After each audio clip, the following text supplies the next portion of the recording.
Hey everyone! Today we're going to be renting a kimono here in Kyoto. And later, I'm also going to be taking you around Gion and Pontocho. A kimono is a traditional Japanese clothing and also Japan's national clothing. It's worn during festivals, special occasions, and formal ceremonies such as weddings. Kimono wearing is one of the activities you should do to get a better appreciation of the Japanese culture. There are stores across the country that offer rental, and there are a lot of tourists who engage in this activity, so no need to feel awkward at all. This is Yumeyakata Kimono Rental, which is near Gojo Station. Based on their website, they're the largest kimono rental store in Kyoto and also one that has multilingual staff. At the entrance, the staff checked our booking and gave us a plastic bag for our shoes, and then we went up to the second floor where we will choose our kimono and get dressed. The variety of kimono will depend on the plan of your choice. On Yumeyakata's website, you will see the different plans available. The basic plan costs 3,080 per person inclusive of taxes. I recommend that you book everything online rather than walking in, as discounted rates are sometimes only available when you do advance booking. Yumeyakata also has plans for couples, lace kimono coordinates, hakama, which is another type of traditional clothing, yukata, which is a lighter version of a kimono, and premium plan if you want to try special types of kimono such as a furisode. There's also a geisha and samurai makeover and photoshoot plan. If you're a female, it's best that you wear your hair up unless you have a really short hair. Yumeyakata offers hairstyling services which start at 1,650 yen, and I highly suggest that you get this for a more polished look. The cost of this activity ranges from 3,080 to 6,000 yen per person for a casual or standard plan, and depending on the add-ons you want to get. It was a busy day for the store, so I decided not to film the process. Anyway, we need to return the kimono before 5:30 p.m., so let's get going.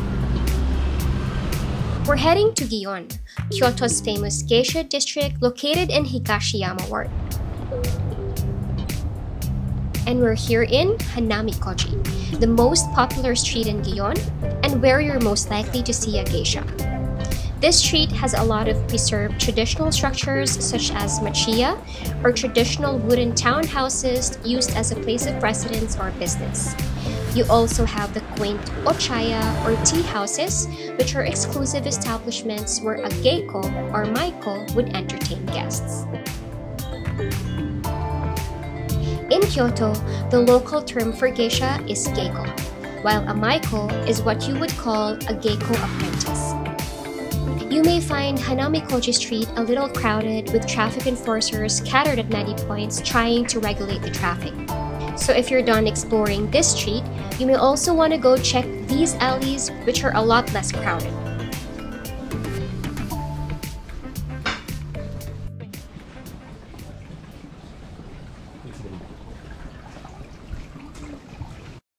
This is Ichiriki Ochaya, which is said to be the oldest and the most prominent tea house in Gion. It has been operating for more than 300 years now, and samurais as well as powerful politicians were known to have visited this Ochaya. We're walking along Shijo-dori towards Yasaka Shrine. If you're getting to Gion via bus, this is where you're most likely to get off. There are so many interesting shops along the street that will surely stop you from walking. There are food stores, souvenir stores, traditional craft shops, restaurants, and more. Yung rabbit. Rabbits? Oh, year of the rabbit ba ngayon?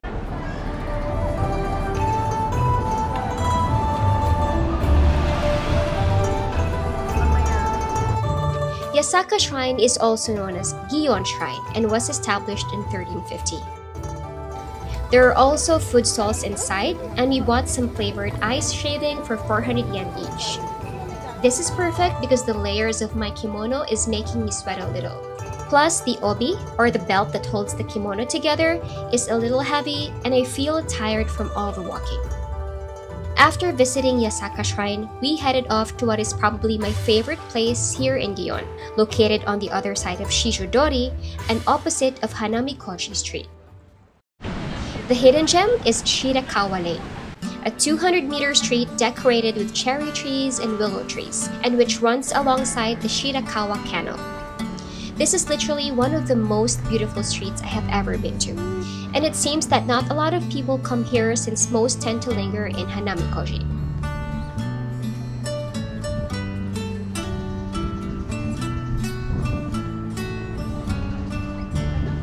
One of the popular spots here is this tiny bridge facing the Shirakawa Canal and overlooking the machiyas that are now functioning as cafes or high-end restaurants.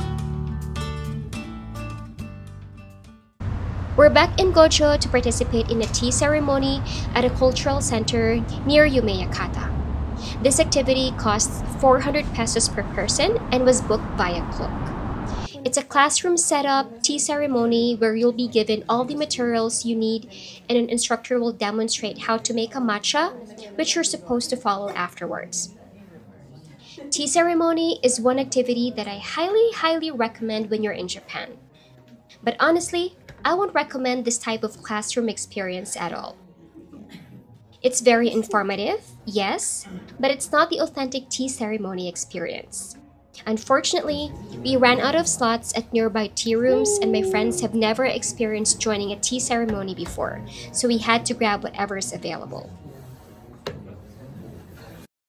Back in 2016, my sister and I joined a tea ceremony at Tea Room Juan, also here in Kyoto.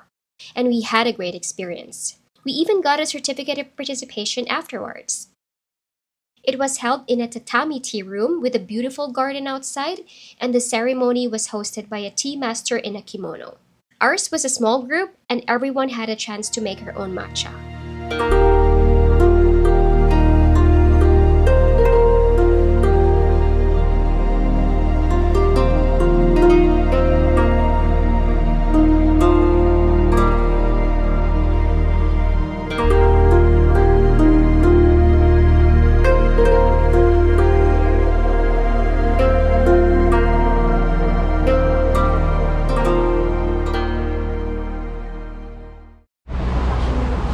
Back in our usual clothes, and we're now headed to Pontocho district, which is located on the other side of Kamo River.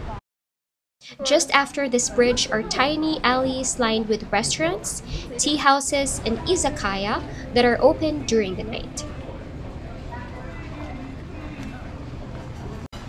My friends and I were very curious of the izakayas and wanted to try one so bad.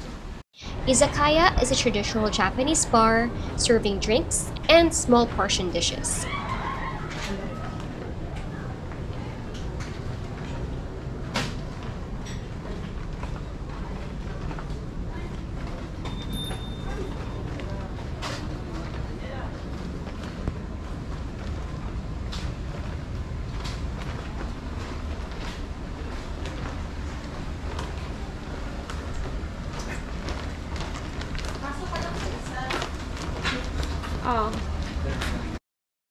We ordered our favorite plum wine, sashimi, and some others and had a great time overall.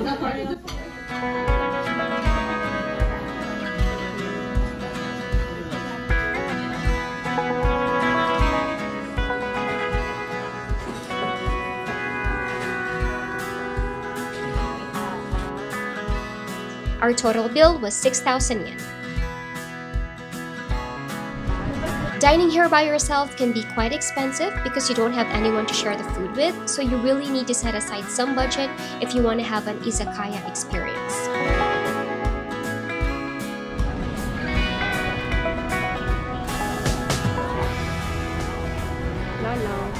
Cute lang, no? As soon as we're out the door, we were surprised to see two geckos coming our way. This is my second time to see a gecko or geisha in person, and needless to say, I was as stunned and mesmerized as the first time I saw one.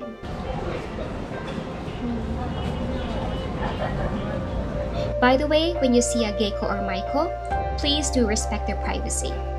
You shouldn't touch them, their kimono, nor their hair, or chase or bother them. Taking photos of geisha without permit could cause you to get reprimanded and fined for up to 10,000 yen in some areas of Gion. So make sure that you read all the guidelines related to this before you visit this area.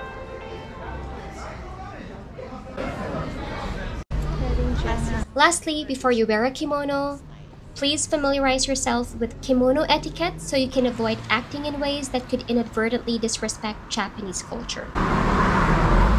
Remember that as tourists or travelers, we have a responsibility to be culturally sensitive. Don't forget to research about the place you're visiting, be mindful of the do's and don'ts, be respectful of the rules, and know how to dress appropriately, among others. Hope you enjoyed this video. See you in the next. Bye!